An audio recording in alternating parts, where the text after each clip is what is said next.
জানিয়ে দেব এই মুহূর্তে হাতে পাওয়া গুরুত্বপূর্ণ চাঞ্চল্যকর সংবাদ। শুরুতেই থাকছে ফরিদপুরে পুলিশের কাছ থেকে আসামি ছিনতাই, আহত ৩ পুলিশ।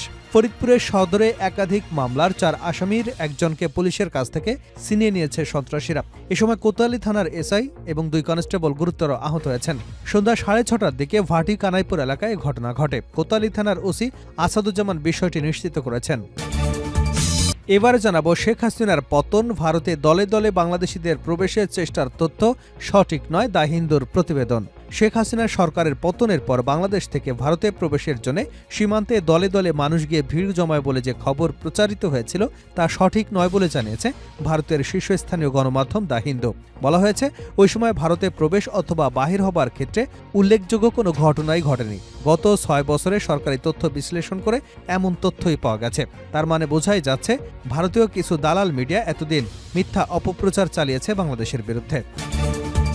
জানাবো অবৈধ প্রবাসীদের সুখবর দিল সৌদি আরব। দেশটিতে পলাতক কর্মীদের তালিকায় অন্তর্ভুক্ত হওয়া প্রবাসীদের বৈধ হবার সুযোগ দেওয়া হয়েছে। রিয়াদে অবস্থিত বাংলাদেশ দূতাবাস সূত্রে জানা গেছে, সৌদি আরবে অবস্থানরত প্রবাসীরা যারা কফিল থেকে বিচ্ছিন্ন হয়ে পলাতক কর্মীর তালিকায় অন্তর্ভুক্ত হয়েছেন তাদের জন্য সুখবর দিয়েছে দেশটির সরকার। এখন চাইলে তারা বৈধ হতে পারবেন। সেই সুযোগ থাকছে ২০২৫ সালের ২৯শে জানুয়ারি পর্যন্ত।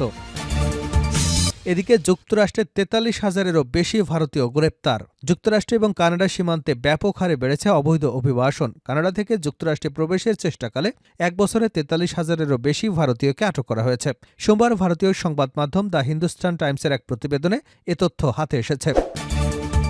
এবারে থাকছে আমরা দায়িত্ব পেলে কেউ জুলুম করতে পারবে না, জামায়াতের আমির। জামাত রাষ্ট্র পরিচালনার দায়িত্ব পেলে কেউ জুলুম করতে পারবে না বলে মন্তব্য করেছেন দলটির আমির ডাক্তার শফিকুর রহমান। সোমবার সকালে ঝালকাঠি জেলার ইউনিয়ন পর্যায়ে নেতাদের দায়িত্বশীল সম্মেলনে তিনি এমন মন্তব্য করেছেন। জামায়াতের আমির বলেন, আমরা এমন একটি বাংলাদেশ চাই যেখানে অফিস আদালত কোথাও গিয়ে আপনি লাঞ্ছিত হবেন না, কোনো মানুষ হয়রানির শিকার হবে না, কৃষক তার ফসলের ন্যায্য মূল্য পাবেন, শ্রমিক তার ঘামের ন্যায্য মূল্য পাবেন, বিচারক তার আসনে বসে মানুষের উপর জুলুম করবেন না।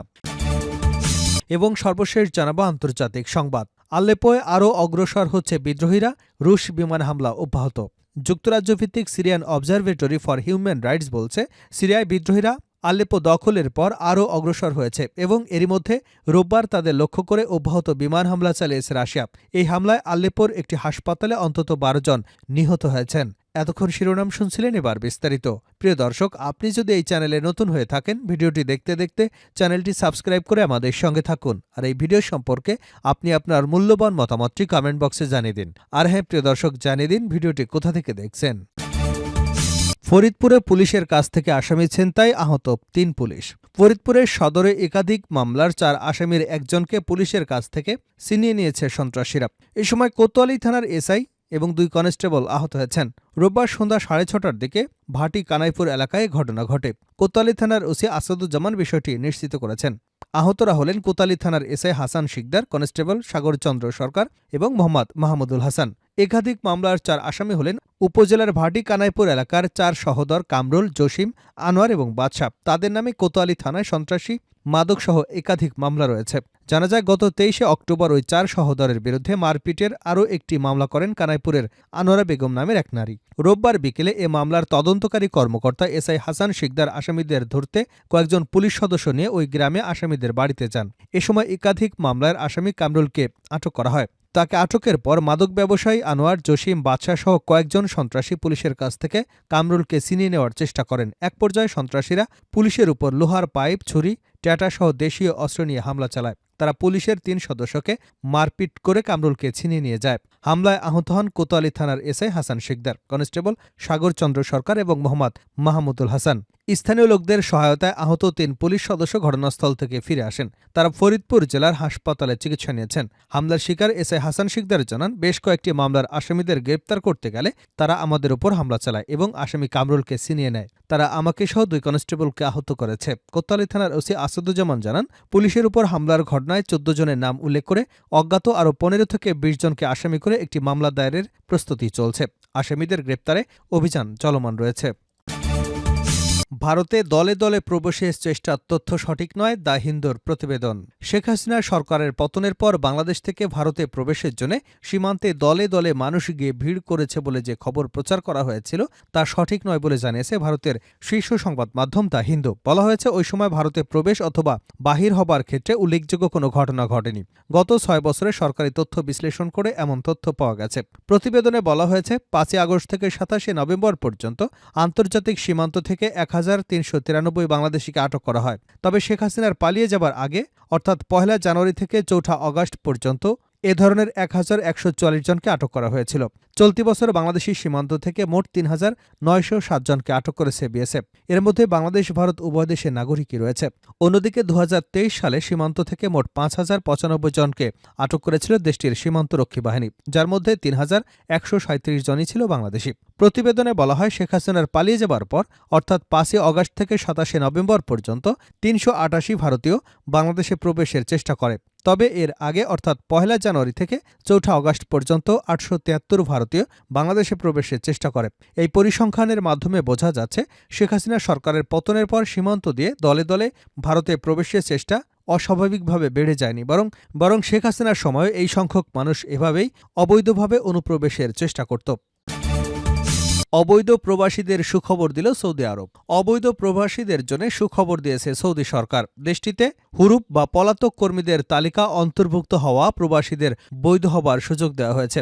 রিয়াদে অবস্থিত বাংলাদেশ দূতাবাস সূত্রে জানা গেছে, সৌদি আরবে অবস্থানরত প্রবাসীরা যারা কফিল থেকে বিচ্ছিন্ন হয়ে বা পলাতক কর্মীর তালিকায় অন্তর্ভুক্ত হয়েছেন তাদের জন্য সুখবর দিয়েছে দেশটির সরকার। এখন চাইলে তারা বৈধ হতে পারবেন। এই সুযোগ থাকছে ২০২৫ সালের ২৯শে জানুয়ারি পর্যন্ত।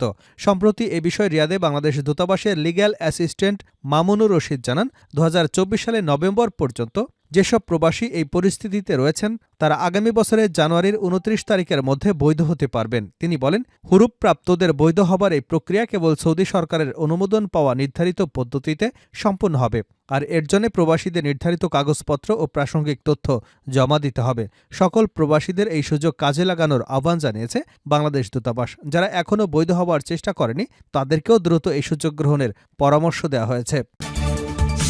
যুক্তরাষ্ট্রে ৪৩,০০০-এরও বেশি ভারতীয় গ্রেপ্তার। যুক্তরাষ্ট্র কানাডা সীমান্তে ব্যাপক হারে বেড়েছে অবৈধ অভিবাসন। কানাডা থেকে যুক্তরাষ্ট্রে প্রবেশের চেষ্টাকালে ১ বছরে ৪৩,০০০-এরও বেশি ভারতীয়কে আটক করা হয়েছে।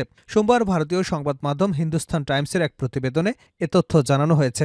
প্রতিবেদনে বলা হয়েছে, কানাডা এবং মার্কিন সীমান্তে সাম্প্রতিক বছরগুলোতে ভারতীয় নাগরিকদের অবৈধ অভিবাসন বৃদ্ধি পেয়েছে। ফলে নবনির্বাচিত প্রেসিডেন্ট ডোনাল্ড ট্রাম্প এবং কানাডার প্রধানমন্ত্রী জাস্টিন ট্রুডো সরকারের মধ্যে এটি একটি প্রধান দ্বিপাক্ষিক সমস্যা হয়ে দাঁড়িয়েছে। যুক্তরাষ্ট্রের শুল্ক ও সীমান্ত নিরাপত্তা বিভাগের উত্তরাঞ্চলীয় সীমান্তের তথ্য অনুসারে গত ১ বছরে গড়ে যুক্তরাষ্ট্রে অবৈধভাবে ভারতীয় অনুপ্রবেশকারী সংখ্যা ২২% বেড়েছে। যুক্তরাষ্ট্রের কাস্টমস এবং বর্ডার প্রোটেকশন বিভাগের তথ্য অনুসারে ২০২২ সালের অর্থ বছরে মোট ১,০৯,৫৩৫ জন সীমান্ত দিয়ে অবৈধভাবে অনুপ্রবেশের চেষ্টা করেছে। তাদের মধ্যে ১৬% ছিলেন ভারতীয়। ২০২৩ সালেও এ হার পরিবর্তিত ছিল। এবছর দেশটিতে ১,৮৯,৪০২ জন অবৈধভাবে অনুপ্রবেশের চেষ্টা করেছে। তাদের মধ্যে ভারতীয় ছিলেন ৩০,০১০ জন। প্রতিবেদনে বলা হয়েছে, চলতি বছরে এ সংখ্যা ব্যাপক হারে বেড়েছে। এবছর মোট ১,৯৮,৯২৯ জন অনুপ্রবেশের চেষ্টা করেছেন। এর মধ্যে ভারতীয় রয়েছেন ৪৩,৭৬৪ জন। এবছর এ সংখ্যা ২২% বৃদ্ধি পেয়েছে। সীমান্ত কর্মকর্তা এবং তাদের হাতে গ্রেপ্তারের ভিত্তিতে এ সংখ্যা জানানো হয়েছে। জানা গেছে, ভিসা পেতে সময় বেশি লাগার কারণে মূলত অভিবাসন প্রত্যাশীরা এ পথ বেছে নেন। যুক্তরাষ্ট্রের ভিসা পেতে গড়ে ১ বছর অপেক্ষা করতে হয়। অন্যদিকে বেশিরভাগ আবেদনকারী মাত্র ৭৬ দিনে কানাডার ভিসা হাতে পেয়ে যান। ফলে কানাডা দিয়ে যুক্তরাষ্ট্রের প্রবেশের চেষ্টা করেন অনেক অভিবাসন প্রত্যাশী। এছাড়া মেক্সিকো সীমান্তের তুলনায় কানাডা যুক্তরাষ্ট্র সীমান্তে অপেক্ষাকৃত কম কড়াকড়ি, ফলে ঝামেলা এড়াতে এবং জটিলতা কম হবার কারণে অনেকেই এ পথ বেছে নেন।